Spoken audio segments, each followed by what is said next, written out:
Dans le grand marché poussiéreux de la ville de Kareda, tout le monde connaissait Mahera.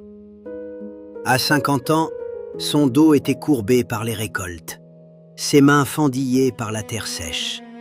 Mais son regard gardait une lumière que la fatigue n'avait jamais réussi à éteindre. Chaque matin avant l'aube, elle traversait les champs avec ses paniers de mangue, de tomates et de feuilles vertes encore couvertes de rosée. Puis elle s'installait au grand marché, là où les cris des vendeurs se mélangeaient aux odeurs de fruits mûrs et de poussière chaude. On disait d'elle qu'elle avait un cœur trop généreux pour ce monde.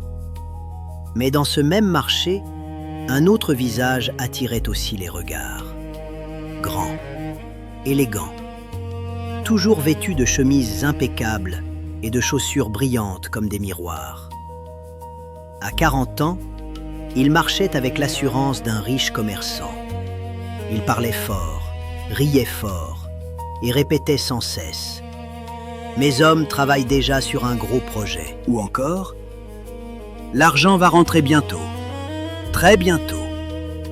Les gens le regardaient avec admiration, jusqu'à ce qu'il découvre qu'aucun homme ne travaillait pour lui.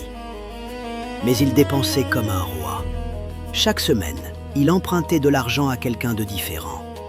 Et quand les gens commençaient à réclamer leur dû, il disparaissait quelques jours avant de revenir avec de nouveaux compliments, de nouvelles promesses et un nouveau mensonge. Et parmi toutes ces victimes, Mahera était celle qu'il visitait le plus. « Mahera, toi seul comprends les gens. Que Dieu bénisse ton cœur. Je rembourse dès lundi. » Et Mahera finissait toujours par ouvrir sa vieille boîte en fer. Au début, elle croyait réellement l'aider. Puis les mois passèrent.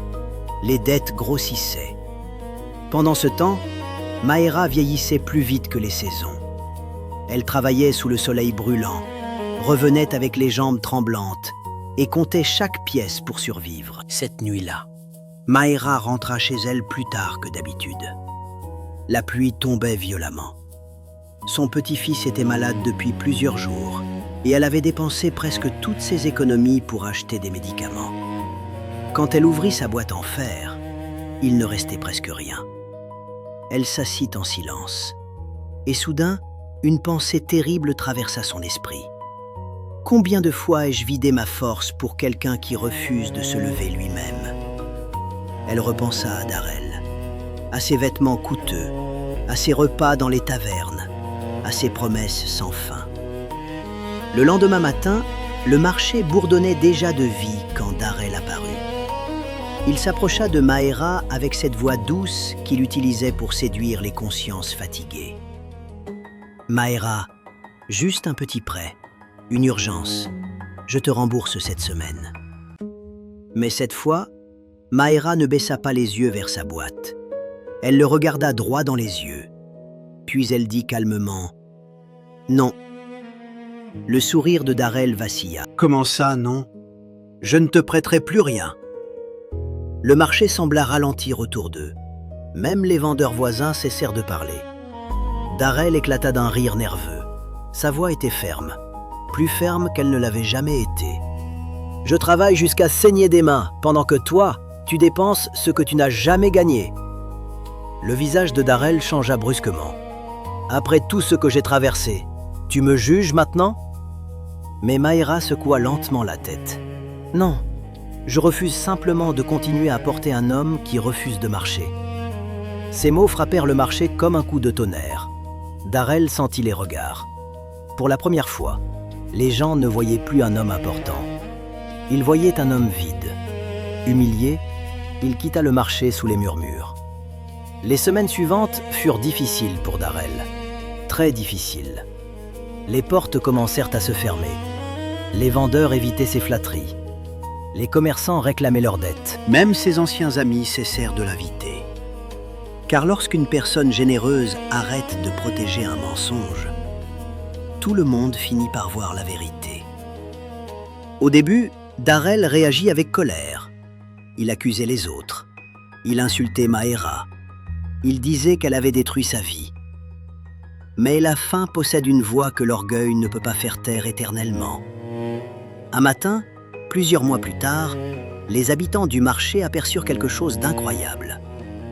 Darel transportait des sacs de manioc sur son dos, sous le soleil, en sueur. Les gens le regardaient sans parler et lui gardaient les yeux baissés. Les jours passèrent. Petit à petit, quelque chose changea dans son visage. Son arrogance commença à disparaître. Ses vêtements restaient simples. Ses chaussures perdaient leur éclat.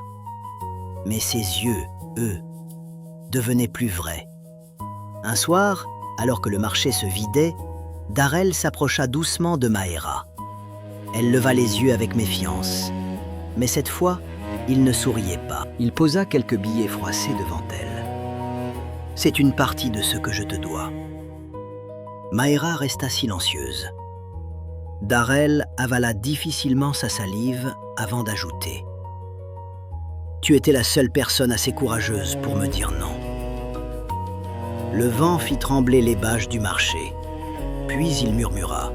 « Tout le monde me nourrissait, mais personne ne m'obligeait à devenir un homme. » Les yeux de Mahéra s'humidifièrent légèrement. Elle comprit alors une vérité douloureuse. Aider quelqu'un n'est pas toujours lui donner ce qu'il demande. Ce jour-là, Mahéra ne récupéra pas seulement une dette, elle récupéra sa paix. Et tout le marché apprit une leçon qu'aucun sermon n'aurait pu enseigner. Les cœurs généreux finissent par mourir lorsqu'ils portent éternellement ceux qui refusent de se porter eux-mêmes. Car aider sans discernement peut devenir une prison silencieuse. Et parfois, le mot le plus dur à prononcer est aussi celui qui sauve des vies. Non.